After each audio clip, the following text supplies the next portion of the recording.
PRD since 2016 hanggang ngayon. Unang pwesto ko sa kanya, naging food tester ako. Ako yung tagatikim ng pagkain niya. Lahat ng pagkain na pwede niyang kainin, ako yung tumitikim bago siya kumain. Then after that, 1 year ako naging food tester.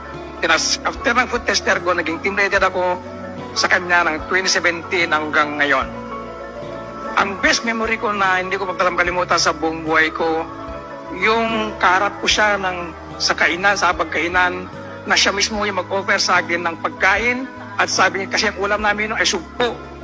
Ang sabi niya sa akin, huwag ka nang magkutsara, kamayin mo na yan, gayahin mo ako. So, parang ginawa niya akong anak. So, hindi ko yung makalimutan sa buong buhay kasi isang presidente, kaharap mo sa pagkainan.